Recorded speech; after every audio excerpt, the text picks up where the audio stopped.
سڵاتان لەبێت و ئەم کاتتان باش بینەرانی خۆشەویستی تەلەڤیزیۆنی کۆمەڵا زۆر خۆشحاڵم لە خزمەتاندام بۆ پێشکەشکردنی ئەڵلقەیەکی دیکە لە بەرنامەکانی دیدار و ڕابە. ئەڵلقەی ئەم هەفتەی بەرنامەکەماندا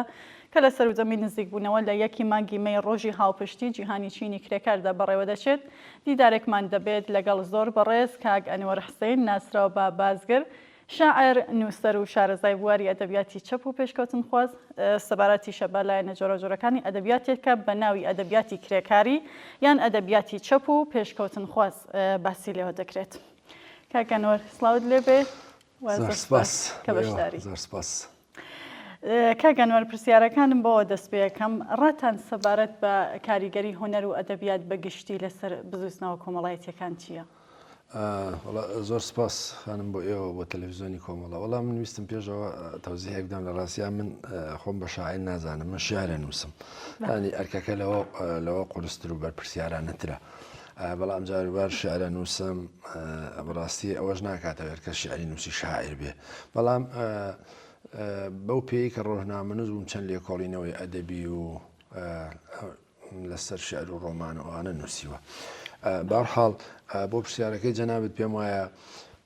هونەر ئامڕازێکە بەدەست مرۆڤەوە و ئەتوانێت کاریگەوری گەورە دانێت لەسەر کۆمەلگاوە. خودی شیعر و ئەدەبیات و هونەریش بەدەرنیە لە کاریگەری کۆمەڵایەتیەکان و شیعر بۆ خۆی یا شیعر و ئەدەبیات یا هونەر ئەتوانێت مەسەلەن ڕۆڵ و بەهای گەورەی هەبێ لە ناو کۆمەلگا و ئەو ڕەوتە کۆمەڵایەتیانی کە لە دنیاشا کاریگەر بوون بە دەرنین لە ژێر کاریگەری هونەر و ئەدەبیات. مەسەلەن لە ڕابردوودا مارکس و ئەنگز لەسەر بەلزاک مەسەلەن تێڕوانینێکی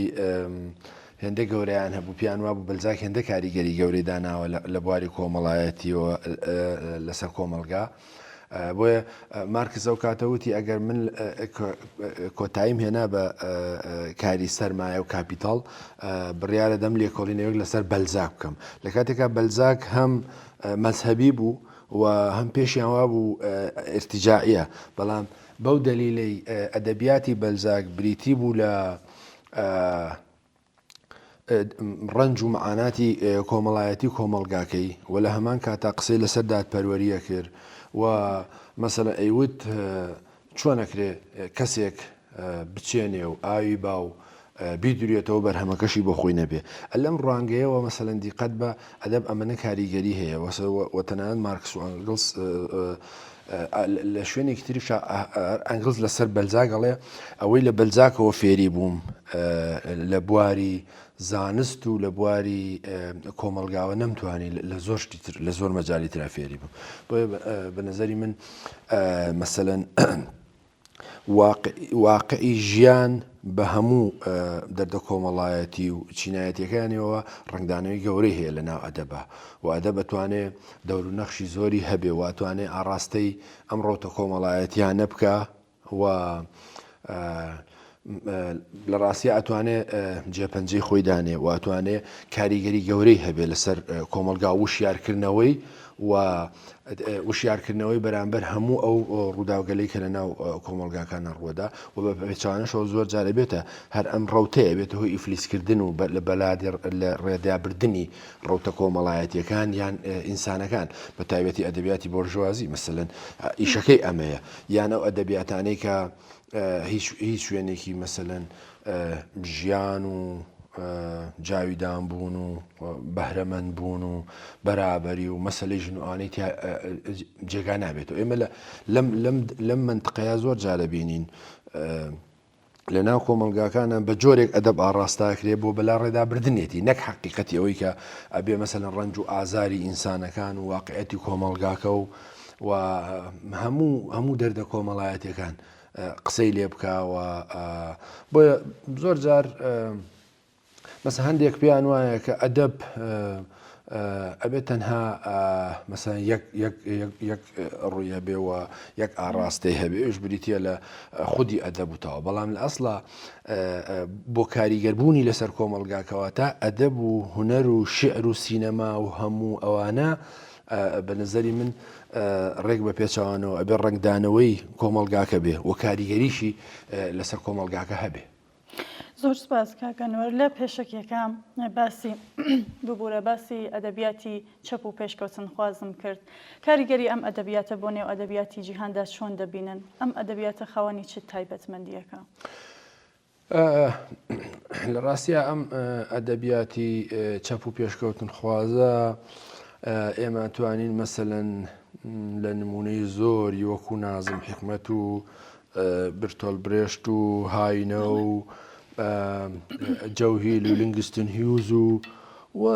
زۆر خەڵکانی تر ببینین کە ئەدەبیاتێکن بەڕاستی ئەم پێشکەوتن خواز و هەم ئینسانی و هەم قسەکردنە لەسەر ڕنج و ئازاری کۆمەلگا و بە تایبەتی چینەکەی خۆیان بۆ چوونێکەیە لە ڕاستیەکەم ئەدەبیاتە پێی وایە لە قاڵبدانی فەزای ئازاد و ئەوەیە سانسۆرکردنێتی مەبەستیان بە تایبەتی ڕەخنە لەسەر ئەدەبیات و شیعر و هونەری سەردەمی سۆڤیەت و بە تایبەتی بەلشەفیکەکانە کە پێیان وابوو زۆری لە قاڵب داوە و تەنانەت باز لەواکەن تەنها لە ماوەی مانگێکە زیاتر لە 160 کەس لە سۆڤێت سواری کەشتیە کران نێردرانە دەرەوە و لەو بارەی ئەو کاتە تروتسکی وتی ئێمە نامانەوێت ئەمانە لە سێدارە بدرێن بەڵام تەحمولیشیان ناکەین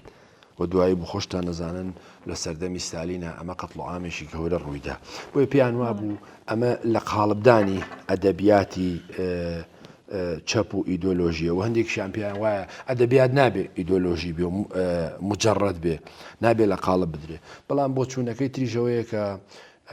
چۆن ئەدەبیاتێکی بۆرژوازی هەیە خزمەتی ئەم ڕەوتاکە و ئەدەبیاتێکی چەپ و کرێکاریش هەیە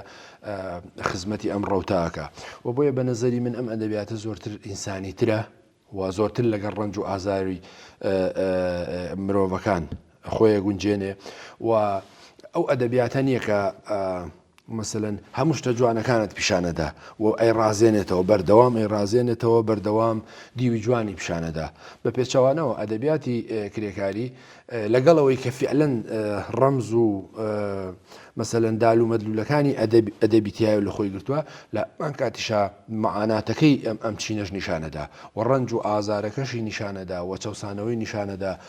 نابەرابەری مەسەلەن ژن و پیاو نیشانەدا و مەسەن لەو کۆمەلگانایە کە ئیرتجاعێت پەرەی گرتووە بەری پێیەگرێ و نەقدیەکە بە نەزەری من ئەتوانێ ئەدەبیاتێکی زۆر ئینسانی بێ و توانم بڵم بەرچاو ڕوونتریشە یعنی استراتیژێکی هەیە بۆ خزمەتی چینەکەی خۆی و بۆ خزمەتی ئەفکارەکانی خۆی هەر بۆی ئەبینی مەسەلەن لەو هەموو خەڵاتی نۆبڵی کادرێ کەمترە درێ بە خاوەنی ئەم خەڵاتانە بە خاوەنی ئەم بیر و باوەڕانە بەردەوام جۆرێک لە جۆرەکان ستایشی ئەوانەکەن کە وەکوتم سەر بۆ ئەدەبیاتن کە زۆرتر خەریکی ڕازانەوەی من ناتوانم بڵێم ئەمە ئەدەبیات نییە ئەمە خصوصیەتی باشی نییە بەڵام لە هەمان کاتا بەرامبەر بەم ئەدەبیاتی کرێکاری چەپ و سۆسیالیستە توانم بڵێم دقیقترە و ئامانجەکانی ئینسانی تر و هیومانیستی ترە. زۆر سپاسکە بازگەر ئێوە بۆ خۆشتان تا ڕادەیەک لەژێر کاریگەری ئەم ئەدەبیاتەدا بوون لە دووتوی گۆواری پێشەنگە توانین ببینین واتە زمان حاڵی کانونی فەرهەنگی هونەر و ئەدەبیاتی کرێکاری کوردستان ئەم هۆگریە لە چیەوە سەرچاوی گرتووە؟ لە ڕاستیە من زۆر جاریش لە قسە و بەحسەکانی خۆشمان باسم کردۆوە نووسیویشمە لە دەورانی بە قەولیەوە جوانی و گەنجی من ئەو کاتە زۆرتر گوێم لە ڕادیۆی دەنگی شۆڕشی ئێرانە گرت ڕادیۆ کۆمەڵە وە لێوە کۆتمە ژێر تەئسیری مەسەل ئەم ئەدەبیاتە کە بەشێکی لە ناو بەرنامەکانی ڕادیۆ بەشێکی داگیر کردبوو و دوجار ئەم گۆواری پێشەنگە کە ئەو کاتە دەور و نەخشێکی زۆری هەبوو لەسەر نووسەران و هونەرمەند و شاعیران و بەگشتی ڕەوتی ئەدەبی لە کوردستانی عێراق پێشەنگ دەور و نەخشێکی زۆری هەبوو. دەلیلەکەشی چی بوو؟ دەلیلەکەی هەرو قسانەی پێشوو ئەوە بوو کە ئیستراتیژێکی هەبوو ئەدەبیاتێکی تەواو چینایەتی بوو ئەدەبیاتێکی تەواو کرێکاری بوو و بەرچاوی ڕوون بوو وە جیاواز بوو لەو ئەدەبیاتێک کە چ لە دەورانی باس و کەلێت چ لە دەورانی دوای ڕاپەڕین لە هەرێمی کوردستان کاریگەریدا نابوو و ینی بوو ئەم ئەدەبیاتە خۆی ناسنامەیەکی تایبەت بەخۆی هەیە ینی وەختێ ناونیشانەکانیشی ناوی نووسەرەکانیشی لێ بکەیتەوە بە ناونیشانەکانی ئەتوانی ئەمانە بناسیتەوە کە ئەمە سەر بەم ڕەوت و ڕێباز و ئەدەبیاتەیە پێشەنگ مەسەرەن ڕاستە ڕەخنەی ئەوەی لەسەر بوو کە زۆر ئیدۆلۆژیە زۆر لە قاڵە بەدرێت مەسەن شعرێکان ئێدرا دواترش لە نامەکان خۆشیان نامەکانیشان بڵاوە کردە و ڕەخنانێک کە لەسەر هەبوو بەڵام شعرێک کەسێک لە ڕانیەوە شعرێکیێنار کەسێک لە بانەوە شعرێکیێنار ئەگەر لەگەڵ ڕەوتەکانی ئەم ئیدۆلۆژی و فکرانە گونجار ڕەنگە شعرەکە بڵاو نەکرا بووە ئێستا پێم وایە ئاڵوگۆڕ بەسەر ئەم بیر و بۆچوونەشە هاتووە بەڵام ئەو دەورانەوە بەڵام بار هەڵهەگیری ناسنامەیەک بوو بۆیە پێشەنگ کاتێکە مثلەن ئەهاتی شعرێکی ڕێبوارە دەخوێندەوە یا مثلەن شانۆگەرێکی وریای نازری دەخوێندەوە نازانم هەر ئەمانە هەست دەکرد تۆ لەگەڵ جۆرێک لە دەقێک و لەگەڵ ئەدەبیاتێکی تر بەرکەوتنت دەبێ کە پێشتر یان نەتبینیوە یان بەم شێوە مؤثر و کاریگەر نەبووە بۆیە مەسەلەن کاتێ چیرۆکی مامەی نەوتیە خوێنیتەوە یا مەسەلەن شعرێکی لنگستن هیوزە خوێنیتەوە تۆ تەواو ئیتر خۆت ساغەکەیەوە لە بینی ئەم ئەدەبیاتە و ئەدەبیاتێترە لەبەرەوە ئەم ئەدەبیاتە ڕنگدانەوەی سەردەمەکەی خۆی بوو و ڕنگدانەوەی بیر و باوەڕی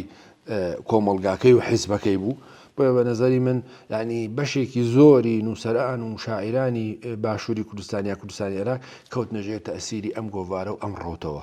یعنی پێشەنگ بۆ خۆی بەقەدەر حیزبەکە دەور و نەخشی هەبوو و شۆڕشێکی تەواو ئەدەبی و فەرهەنگی لێرە خوڵقاند جا ئەو دەورانەکە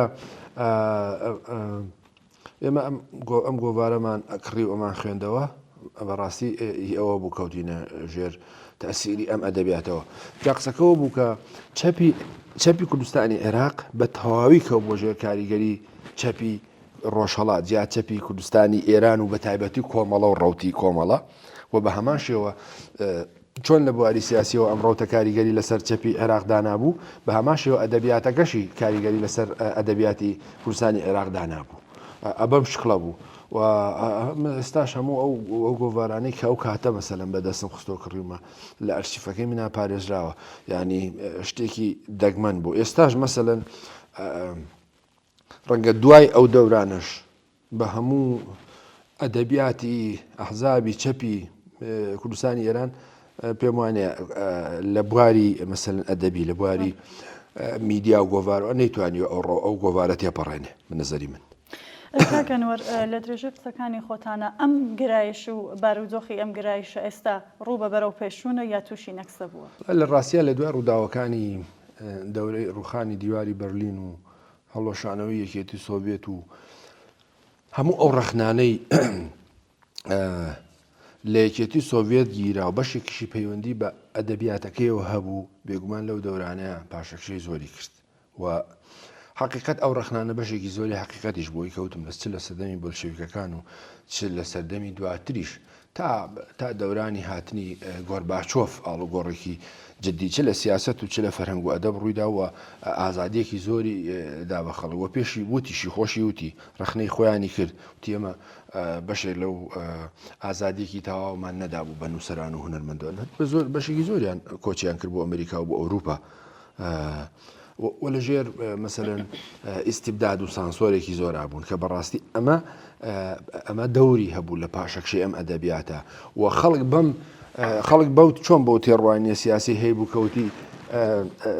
شکستی یەکێتی سۆڤێت و تا شکستی چەپ و بستنەوەی کرێکاری و ڕەوتی کۆمەنیستی کە لە ئەساسا وانە بوو چکە ئێمە پێمانوانە بوو سۆڤێت ئەتوانێت نوێنەرایەتی ئەو هەموو بەتەواوی ئەو ڕۆتە بکە و ئەدەبیاتەکەشی وا بوو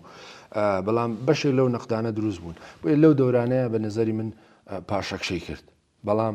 لەگەڵ نیشتنەوەی تەپوتۆزی ئەو بارودۆخە و ئەو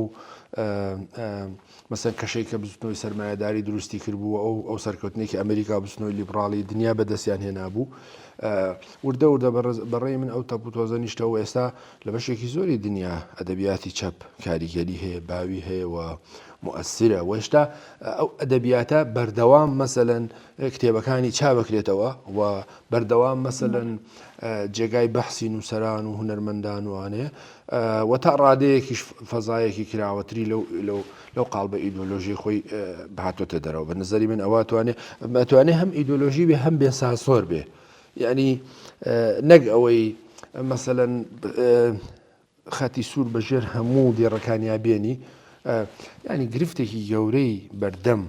ئەدەب و هوەر و شانە و هەموو ڕژانرەکە ئەدەبیەکان ئەوەیە گەورەترین گرفتی بەردەمی ئەمە پاشەکشەی وەشکست پێێنانی ئەوەیە کە نابێت سانسۆری لەسەر بێ سانسۆر گەورەترین مەسەلەن ڕەگی ئەم داهێنان و ئەم فکر و فەلسەفە و بیر و بۆچوونانە ئەکوژێ یعنی باشترین شت فراهەمکردنی ئازادیە بەو نەهجەوە بە نەهجێکی بچنەوەیەکی چەپ و کرێکاری بەڵام ناکرێ مەسەلەن کە لەگەڵ بیر و باوەڕی حیزبەکەی تۆ نەگونجێ ئەمە ینی مەسەن جێگای نابێتەوە لە ناو ئەدەبیاتی تۆیە نا ئەبێ مەسەلەن ئازادی تەواوی پێ بدەیت بەڵام سەر بەم ڕەوتە بێ وەکوتم ئەناسرێتەوە ئاسانە ناسرێتەوە یعنی ئێستا مەسەلەن بێنە شعری شاعرێکی بۆرژوازی لەگەڵ شعری شاعرێکی کرێکاری بە ئاسانی توانی بەبێ ناوەکانیشان نتوانی ینی دەقەکانی هەڵسەنگێنی دالومەدلولەکانی بخوێنیەوە بە نظری من هێشتا چۆن مەسەلەن ئێشتا فکری چەپ و بیر و باوەڕی مارکسیستی و هەنگاولان بەرەو کۆمەلگایەکی سوسیالیستی لە دنیای سەر لە نوێ مەسەلەن قۆناغی تازەتر بەخۆ ئەبینێ و ساڵانە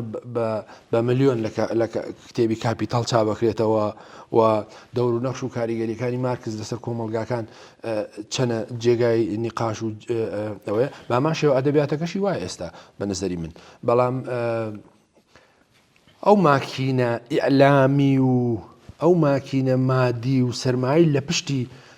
ئەدەبیاتێکی بۆرژوازی و ئەدەبیاتێکی غێرە چەپۆیە زۆر زەبەلاح و گەورەیە زۆر هەڵی ئەسوڕێنێ و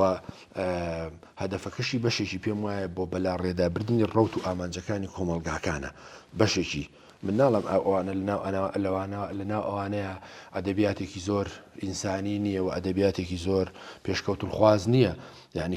خەڵکانێکی زۆر هەیە سەر بە چەب نەبوون سەر بە ئەدەبیات و ڕەوت و ڕێبازی چینایەتی و کرێکاری نەبوون مەسەن وەکو یەشار کەمال بەڵام هەموو دەرد و مەعاناتەکان و هەموو مەفاهیمەکانی بزوتنەوەیەکی کرێکاری چەپ لە ناو ئەدەبیاتیەوە ڕەنگی داوەتەوە ئەکسەریەتی ڕۆمانەکانی ماعەدا یەک ڕۆمانی نەبێ هەمووی باز لە کارەکتەرەکان و بی ئەو ژینگەکەی لادەیە و خۆشان نەزان لادیەکانی باکووری کوردستان یەکسان بە چەوسانەوە بە نەعەدالەتی بە چەوسانەوەی ژنان بە سانسۆر و بە فشار لەسەر کوردەکان مەسەلەن ناکرێت بەم ئەدەبیاتە یانی مەسەلەن ئەدەبیاتێکی وەکو ئەحمەدی شاملوو مەسەلەن بە هەر حاڵ ئەو ڕخنانەش کە لە سەرەتی کاتی خۆی لە پاش مەرگی مەنسووری حکومەت تێڕوانینێکی جیاوازی هەبوو پێیوا بوو سەر بۆ ڕۆتەی ئێمە نیە بەڵام نامان کاتە ئەدەبیاتێکی ئینسانیە بۆ هەموو ئەدەبیاتانەی کە ئینسانین کە پەنجا خەنە سەر نائەدالەتی کۆمەلگا پەنجا خەنە سەر نابەرابەری ژن و پیا پەنجا خەنە سەر چەوسانەوە پەنجا خەنە سەر بەدیهێنانی دنیایەکی باشتر و خۆشگوزەرانتر بە تەسەوەری من لەناو ئەم بەعدەیە لەناو ئەم ڕۆتی ئەدەبیاتی کرێکاری و سوسیالیستیا جێگانە بێتەوە. کاگەنوەر زۆر سپاس پێم خۆش بوو لە گۆشەنگایکی تریشەوە ڕای بەڕێستان بزانم سبارەت بە کاریگەری ئەم ئەدەبیاتە لەسەر بزوتنەوە کۆمەڵایەتیەکان لە پارچەکانی کوردستان بە تایبەت باشووریا وەک ئاگادار بنە ڕۆژهەڵات. لە ڕاستیە ئەم ئەدەبیاتە کاریگەری وەکوتم کاریگەری لەسەر کۆی کۆمەڵگاکان هەیە. مەسەن لە وڵاتێکی وەکو کوبا ئەم ئەدەبیاتە زۆر کاری بەجددی بە تایبەتتر با بڵێم لە ئەمریکای لاتین ئەم ئەدەبیاتە زۆر کاریگەرە بەشێکی ژێڕەوت و ڕێبازە سیاسیەکانە و بەشێکی هی ئەو چەوسانەوە ئیسیبدادە هەبووە کە لە دەورانی پێشتر هەبووە بۆیە لە کوردستانیش بە تایبەتی لە ڕۆژهەڵاتی کوردستان بە نەزەری من بەهۆی بوونی مەسەن حیزبێکی پێشەنگی وەکو کۆمەڵەوە وەسەر بەم ڕۆت و ڕێبازە کاریگەری زۆری داناوە و پێشم وایە مثلەن باشترین شاعیرەکانی ڕۆژهەڵاتی کوردستان لەناو ئەم ڕەوت و ڕێبازەیە سەریان هەڵداوە. مثلەن نەکەرۆس نەکەرۆز مثلەن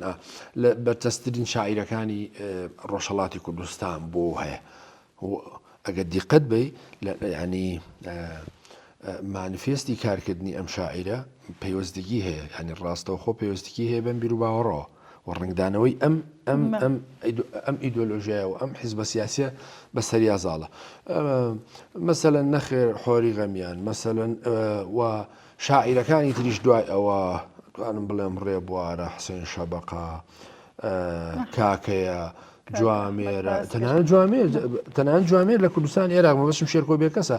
کەو بۆ ژێر ئەم ڕەوت و ڕێبازەوە، کەو بۆ ژێر ئەم کاریگەریەوە. یعنی لە بەش یعنی شێرکۆ ئەوەنەی شعری بۆ ڕابەرانی ئەم بزوتنەوە کرێکاریە ئەم حرەکەتە نووسیوە ئەوەندە لە کوردستانی عێراق نەیکردووە. و ئەوەندەی کرد لەناو ئەم دەقانەی شێرکۆبێ کەسا ئەبینی ئەو حەماسەت و ئەو ئیدۆلۆژی و ئەو مەدلولانەی کە تایبەتن بە بزوتنەوەیشی کرێکاری و بەڕابەرانی ئەم حرەکەتە مەبەستم وەکو کاک فوادە، مەبەستم وەکو دکتۆر جەعفەرە، مەسەڵەن کاتە شعری دەلالۆی نووسی یعنی کاریگەری گەورەی لەسەر ڕەوتی ئەدەبیاتی کوردستانی عێراقدانە بۆ دکتۆر جەعفەر. یعنی قسەکەم ئەوەیە ئەم فکر و بۆچوونە سیاسیە کە کۆمەڵە نوێنەرایەتیە کرد ئەم ڕەوتە کاریگەری گەورەی لەسەر ئەدەبیاتی کوردستانی عێراقیشدانە. هەروەکو لە بەسەرەتای بەرنامەکەش وتم چۆن لە ڕووی سیاسی و کاریگەری لەسەر چەپی کوردستانی عێراقدانە کۆمەڵە لە ئەدەبیاتەکەش یا بە هەمان شێوەکاری، بەڵام بێگومان ئەو کاریگەری زۆرتر لە ڕۆژهەڵات بوو. بۆیە مەسەن هەموو ئەو ڕەوتانەی تر لەناو ئەدەبیاتی کوردیە زۆر دەرنەکەوتن بەقەدەر ئەم شاعیر و نووسەر و ڕۆمان نووس و ناقدانەی کەسەر بەم ڕەوتە بوون. یەک ینی وازەحیشە ڕەنگە تۆ بڵێ بۆ وڵامەکەشی وازەحە، وڵامەکەی وەیە کە ئینسانی تر بوو و زۆرتر چۆ ناو کۆمەڵگاوە و زۆرتر کاریگەریدانە و خەڵکیش تێگەشتنی باشتری بۆ هەبوو. بۆچی؟ لەبەرەوەی ئینسانەکانی ناو ئەم کۆمەڵگایە مثلا دەست و پەنجیان لەگەڵ ئەم معاناتانە نەرم کرد بوو کە ئەم شاعرەیە، ئەم نووسەرەیە، ئەم ناقدە، ئەم ڕەخنەگرە ئەمانەیە نووسی. یعنی زۆر وازەحە. بەسەن تۆ لەوانەیە دەیان ڕۆمانی ئاسایی بخوێنیتەوە، بەڵام ڕەنگە ڕەنج و معاناتی خۆتی تیا نەبینیەوە، ڕەنگە تەنها خەیاڵێکی خۆتی تیا ببینیەوە. بەڵام کاتێکە ڕۆمانێک و شعرێکی سەر بەم ڕەوت و ڕێبازە خوێنیەوە، هەموو ئەو نەهامەتی و بەدبەختیانەی کە تۆ لە کۆمەڵگاکەیە دەست و پەنجە لەگەڵ نەرم کردووە خۆتی تیابینیەوە، بۆ زۆرتر کاریگەری لەسەردانێ. و هەر بۆیە مەسەلەن تۆ دیقەت بە لە ڕۆژهەڵاتی کوردستان لە ماوەی 4-5 دەی ڕابردوودا بە هەزاران شاعیر دروست بوون، بە سەدان ڕۆمان نووس دروست بوون، بەڵام مەسەلەن کەمیان وەکو نەکەرۆز و وەکو جوامێر و وەکو چیشی دەرکەوتن. بە نەزەری من پەیوەستگی هەیە بەوەی کە بەم ڕەوت و ڕێبازەوە. بۆیە مەسە ئەم ڕەوت و ڕێبازە کاریگەری ئەوەندەی من بزانم زۆرتر کاریگەری لەسەر کوردستانی عێراق و ئێراندانە، نەیتوانی کاریگەر بێ لەسەر باکوور و ڕۆژئاوای کوردستان. بەشێکیش پەیوەندی بە سنوورە جوگرافیەوە هەیە کە نزیکن لە یەکشەوە، ڕەنگە پێشێکیش پەیوەندی بە ئەو زمانەوە هەبێ کە لێرە و لەودی وەکو یەک قسەی پێکرد بە پێچەوانەی ئەو پارچانەی ترکە بە کرمانجی قساگەن و بە لاتینی ئەنووسن. و لە هەمان کاتیش ئەتوانم بڵێم بەڕاستی ئەم ئەدەبیاتە لە باکوور و ڕۆژئاوا زۆر زەعیف بووە. ینی ڕەنگ و بۆی ئەم ئەدەبیاتە کەمترە بینی. پێشیش ئەوەش بێگومان یەکێک لە فاکتەکانی ئەوەیە هێزە سیاسیەکان هێزی ڕاست بوون و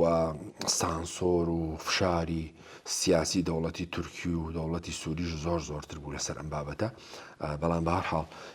ئینسان ئەگەر بێ لێ وەکو مەسەلەن ئێستا ئەو لێکۆڵینەوەی من کردومە لەسەر ئەم ئەستێرە سوورەکانی ئاسمایی چەوساوەکان، مەسەلەن شعری کوردی و ڕەهەندی چینایەتی، ئەم شاعیرانە هەمویان نوێنەرایەتی ئەو سەردەماکەن، نوێنەرایەتی ئەو چیناکەن و نوێنەرایەتی ئەو ئەدەبیاتاکەن. یعنی ئینسان کاتی ئەمانە ئەخوێنێتەوە و جا بۆیە ویستمەوە بڵێم بۆ تەییدی قسەکەی جەنابەت مەسەلەن جگە لە شێرکۆ، جا شێرکۆ لەناو حیزبێکی تر بوو، لەناو جەرەیانێکی تر بوو، لەناو جەرەیانێکا بوو کە خۆی پێچە بوو، بەڵام ئەو جەرەیانە جەپەن نەیتوانی بوو مەسە وەکو کۆمەڵە کاریگەری لە گۆڕەپانە سیاسێکی خۆشی دروستکە. قسەکەوەیە مەسەلەن خەڵکی وەکو محەممەد عەزیز، ینی شاعری گەورە و شاعری بارزۆ، ینی يعني لەو لێکۆڵینەوەشە باسم کردووە. ئەگەر بتوانم یعنی حەمە عەزیز تەواو کەوتەکە ژێر کاریگەری ئەم ڕەوت و ڕێباز و ئەدەبیاتی چینایەتی و کرێکاریەوە کە کۆمەڵە نوێنەرایەتیە کرد کە کۆمەڵە مەسەلەن خەتەکانی ئەجێشە بۆیە مەسە حەمە عەزیز بوو بەیەکێ لە سیما ناسراوەکانی شاعیرانی بزوتنەوەی چینایەتی و بزوتنەوەی کرێکاری لە کوردستانی عێراق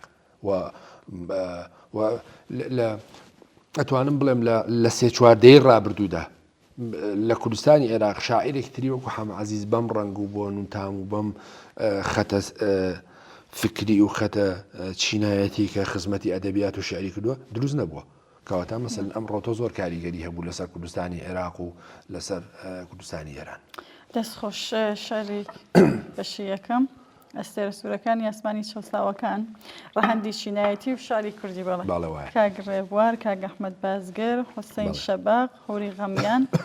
حەمە عەزیز سلێمان قاسمیانی چاوە محەممەد میسری نەکەرۆز جوامێر لەمۆ کتێبێکی زۆر باش بێت دەستان خۆش بێت. کاک بازگەر ئێوە بۆ خۆتان ئاماژەتان پێدا ئەو کەسێک کە شعرە نووسێت دلیل بەرەوە ناکە شاعر بێ هەرچەند بۆ خۆتان لە کتێبەکانتانە دیارە دەستی باڵاتان هەیە لە نووسینی شعرە بۆمان باسکەن کە چەند بەرهەمتان تاکو ئێستا بڵاو بووەتەوە. وەڵا لە ڕاستیە ئەوەی کە بەناوی شعرەوە بڵاو بووەتەوە من دەورانی یەکەم دیوانێکی پشکۆلم چاپ کرد بە ناوی قەدەر یەکەم جار قەدەر دووهەم بە ناوی چاوەکانی باران بوو سێهەم بە ناوی سەردەمی چاوەڕوانی بوو چوارەمیان ئەوەیە بە ناوی سوڵکەر و قەڕەجەکەی ماڵ دایکم ینی چوار کتێبی شیعری بانەڵێم چوار دیوان چوار کتێبی شیعری چاپ کردووە لە ڕاستیان من زۆرتر کاری ڕۆژنامە نووسیم کردووە بەڵام زۆر مایلم بە ئەدەب و هونەر هەبووە پێشم وا بووە چ سیاسەت چ ڕۆژنامەگەری بەبێ ڕەهەندی مەسەلەن ئەدەبی و هونەری ئەوانە ینی کامڵ نییە پێشم وایە ئەدەب و هونەر و شعر کەتوان کاریگەری گەورەیان هەبێت لەسەر سیاسی و سیاسەتمەدار و ڕۆژنامەنیگار و تەنانەت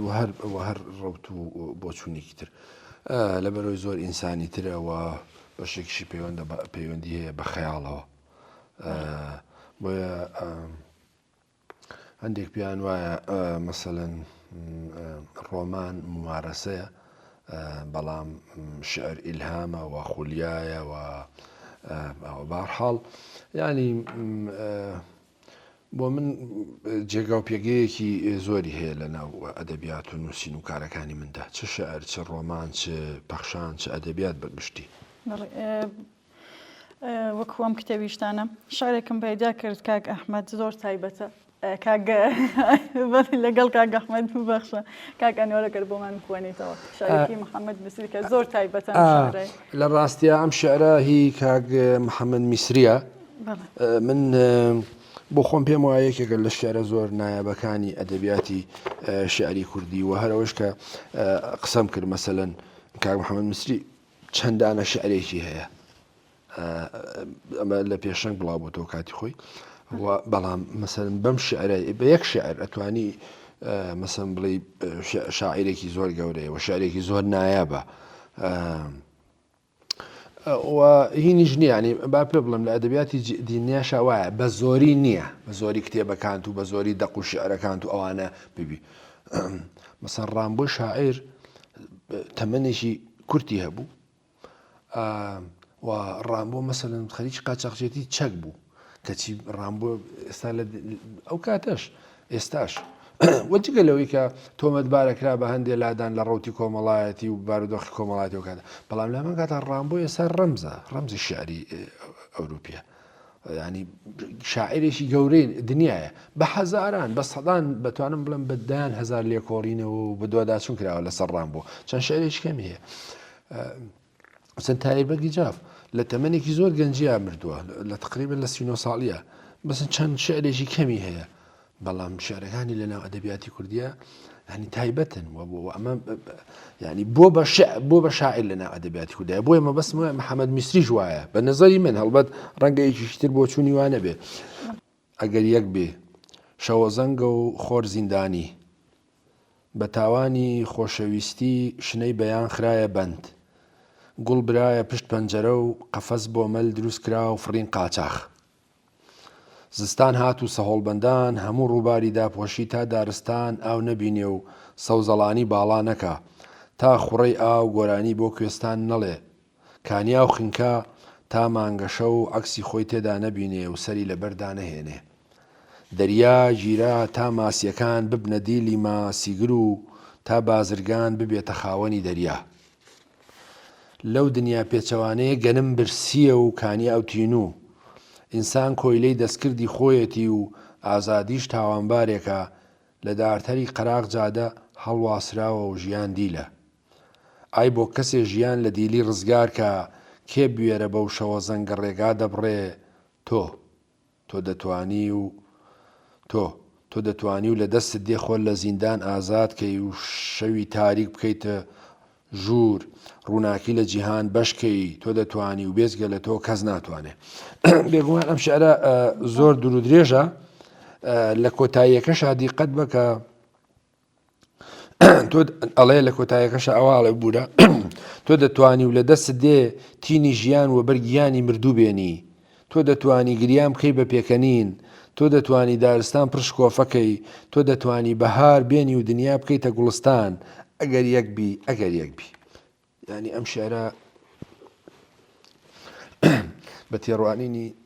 ڕەخنەگرانی ئەدەبی یان لێکۆڵەرانی ئەدەبی بزانە چەنە وێنە و تەسویری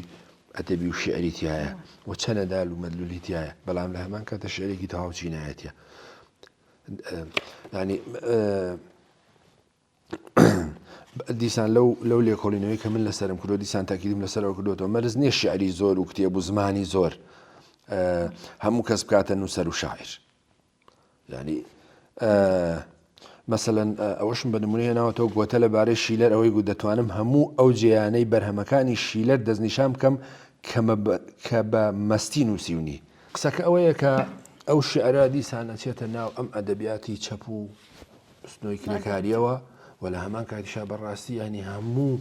هەموو ڕەمزەکانی شعریتیایە بەدەیان وێنەی جوان لەم شعرەیە هەیە یعنی تۆ بیەنە پێشچوی خۆت مەسەلەن کاتێکاڵە گەنم برسیە ینی چ تابلۆیەکی جوانە ئەم دێڕە فقط ئەم دێڕە چ تابلۆیەکی جوانە شاعر کێشاوێتی کاتێک گەنم برسیە یەکەم تەسویر و وێنایەکی شعریە و یعنی ڕستەیەکە سامفۆنیا لە ناویایەتی و هەمان کاتە ئەتوانین دالومەتلەکانی چینایەتیشی تیا بخوێنیتەوە بۆیە توانێت مەسەلەن کاریگەری لەسەر مندانێ ئەم شعرە بۆیە توانێت من لەسەر ئەم ڕەوتە مەسەلەن بنووسم مەسەن کەم کەس لەوانەیە کاک محەممەد میسری بناسێ بەڵام ئەم شعرە کافیە وە زۆر شعری تریش کە لەنا ئەم کتێبەیە لە شاعرانی تریش هەیە ئەتوانێت ئەدەبیاتی پێ بناسیتەوە زۆر سپاسکەگەنوەر ئەگەر بچینە سەر کتێبەکەی خۆتان دیارە ئەمە پێم وایە بێ هەموو شارەکانی خۆتان لەبەر ئەگرێت ئەم نەخێر ئەمە بەشێکە لەو شعرانەی پێشوو کۆکراوەیەکە لەوانەی بەشێک لەوانەی پێشوو لەگەڵ چەند قەسیدەیەکی تازە ئەگەر بۆتان بکرێ شارێکی لەمە پێشکەشمان بەسەر چاوەلە و پێم خۆش نییە بەڕاستی ینی چونکە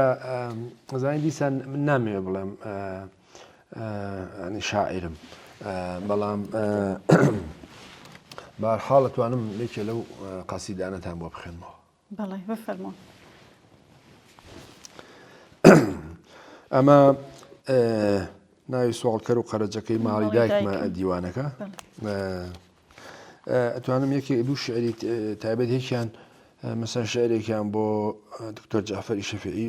وتراوە یادی بەخێر گوڵێک بۆ باخچە و دڵێک بۆ ژیان و چاوێک بۆ ئاسۆ لەکوێ بێنم باخچەم بۆ بکاتە گوڵستان و ژیان بکاتە جاویدانی و ئاسۆش هیوا و ئایندە تەنیا گوڵێک و دڵێک و چاوێک کەشک بەرم تەنیا هەرتووی مثلەن شتێکی کورتە بۆ یا ئەو کاتە بۆ یادی دکتۆر جعفەر وتراوە بەڵام یەکێ لەو قەسیدانەی کە نووسی و ماتوانم ئەوەت بۆ بخوێنمەوە هیچ شتێک لە تۆ ناچێ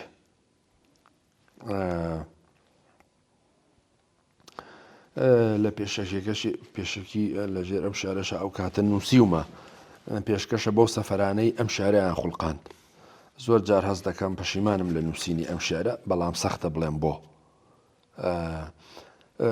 مەبەستمەوەی ئینسان ئەزانی بە تایبەتی لە شعر و ئەدەبیاتە ئەبێ زۆر زۆر ڕاستگۆ و حەقیقی بڵێ وەکو سیاسەت نییە وەکو ڕۆژنامەوانیش نییە شعرە بێ زۆر بە سادقانە و زۆر بە ناسکی و زۆر بە واقعی مامەڵی لەگەڵکەی هیچ شتێ لە تۆ ناچێ هیچ کەشتیەکی سەرسەخت ناتوانێت بمکاتە مسافیری ئەبەدی خۆی هیچ سەفەرێ ناتوانێ ڕێگام لێ بکرێ بۆ گەڕانەوە هیچ زستانێ ناتوانێت سرم سڕکا بۆ بەهارێ بۆ ژیانەوە هیچ تۆڕێک ناتوانێت بمکاتە دیلی ماسیگر و هیچ باڵندەیەک ناتوانێت سحری فڕینم لێ بستێنێتەوە هیچ جوانیەک ناتوانێت نیگا سیحراویەکانی تۆ بدزێ هیچ خاکێک ناتوانێت بێت تۆ بمبەستێتەوە بەخۆیەوە هیچ کەسێکی تر ناتوانێت جارێکی تر دڵم ڕام کات بۆ خۆی هیچ پاییزێ ناتوانێت بیری تەڕبوونی تۆم لە ژێر بارانە لەبیر بکە هیچ جەهەنەمێ ناتوانێت لە پای عەزابیدا ڕاموسانی تۆم لە یاد بکە جگە لە دڵی تۆ هیچ کۆشکێکی تری ئەم جیهانە ناتوانێت لە خۆم بگرێ جگە لە فرمێسکی تۆ ڕێگا نادەم دەستم جارێکی تر فرمێسکی هیچ کەسێ بسڕێ سەفەر ناتوانێت بۆنی هەناسەکانی تۆ بکوژێ و بەفر ناتوانێت بۆنی سنەوبەری پاش باران بسڕێتەوە دڵنیا بە هیچ شیعرێ ناتوانێت بمنووسێتەوە و هیچ ڕۆمانە ناتوانێت بمخوێنێتەوە تۆ وەکو شەرابی دێرین وای تا بمێنی بەتامتری تۆ ڕوحی خواوای تا ڕۆژگار دێ بە گومانتری زۆر سپاس کاگە ئەنوەر دەست خۆش بێت ئەگەر وەکو کۆتا پرسیار بۆ داهاتوو چیتان بەدەستەوەیە وەڵا لە ڕاستیە بۆ داهاتوو کتێبێک بەدەستەوەیە باسی بە ناوی پەنا و پەسێوەکانی ئەدیبێکی کورد دیدار لەگەڵ عەبدوڵڵا حەسەنزادە پەنا و پەسێوەکانی ئەدیبێکی کورد باسی مەسەلەن زۆر بەحس و بابەتم کردووە لەگەڵ مامۆستا عەبدوڵڵا حەسەنزادە لە بواری ئەدەبی بەشێکی دیدارەکەش لە چەند مانگ لەوە پێش لە گۆڤاری باران بڵاوبەتەوە مساحەبەیەکی توولانیە و هەندێک بەحسی تر و هەندێک بابەتی تر ئەوە یەکێکە لەو کتێبانە کە بە نەزەری من شتی زۆر باشی تایە و دوایی ئێمە بەردەوام لە دەستگای ئایدیا گۆڤارێکی ئەدەبیمان هەیە وەرزیە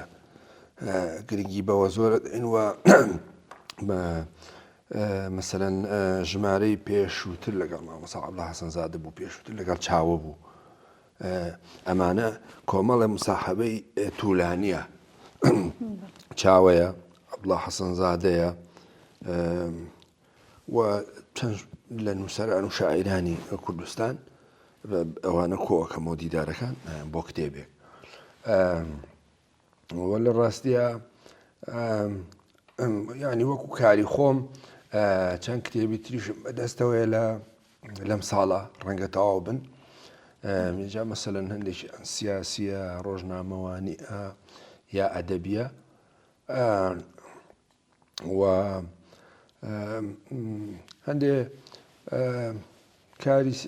هەندێک کتێبی تریشەیەکەوانە زۆرتر سیاسین ڕەنگە لەم ساڵا بڵاوبنەوە بەڵام لە ڕاستیان نیستمەوە بڵێم ئێمە بەشێکی زۆری کارەکانی من لە ناو موسسەیەکە کە ناوی دەستگای ئایدیایە بۆ فکر و لێکۆڵینەوە و ئەمە وا کاکە مەسەلەن زۆر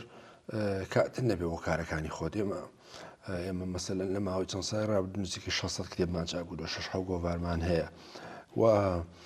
خزمەتێکی زۆرمان بەم ڕەوت و ڕێبازە کردەوە کە من و تۆ مەسەلەنەوە نیو ساعەتە قسەی لەسەرەکەین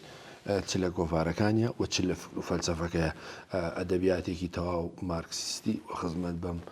ڕەوت و ڕێبازە و نەقدی ئیسلامی سیاسی و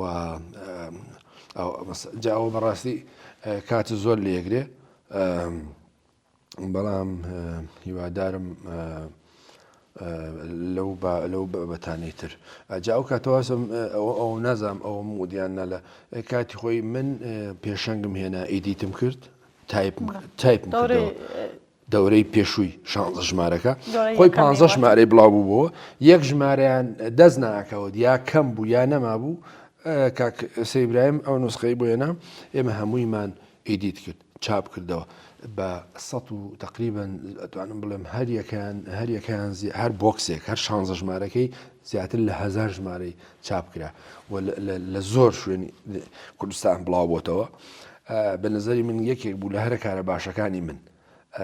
ڕاستە بۆ ئەدەبیاتی کۆمەڵە بوو بەڵام بە نظری من بۆ ئەدەبیاتی کوردیش بوو خەڵک لە دەورانی دەورەی یەکەمی پێشەنگ زۆر باش ئەم گۆڤارە نەچوو بۆ ناو خەڵکەوە یا تیراژی کەم بوو یان شانسۆری باسی لەسەر بوو بەڵام لەم دەورەیە بە نظری من زۆر باش بڵاو بۆتەوە وە کەیفێت و کوالیتیەکەشی زۆر باشتر بوو طبعا کە برادێک سپۆنسەری کردوی کارەکانی کە ڕەنگە ڕێ لە پێی خۆش نەبێ نای بڵێم بەڵام بەهەرحاڵ کارێکی گەورە بوو و ئەو شیعرانی کە لێرە ئەیبینی ئەم شاعرانە شاعران ڕۆژهەڵاتی کوردستان هەمووی من کارەکانیانم سەر لە نوێ ئیدیت کردو پێشەژین بۆ نووسیوە چاپ کراوە و بە هەزینەی بدامی مادی چەند کەسێک کە ڕەنگە هەم دیسان پێیان خۆش نەبێ ناویان بەرم بەڵام پێم وایە لە کوردستانی عێراق بە شخصی خۆم خزمەتێکی زۆری ئەمڕۆ و ڕێبازم کردووە کە کۆمەڵە نوێنەرایەتی کردووە و پێشم وایە لە داهاتووشە توانین بەردەوام بین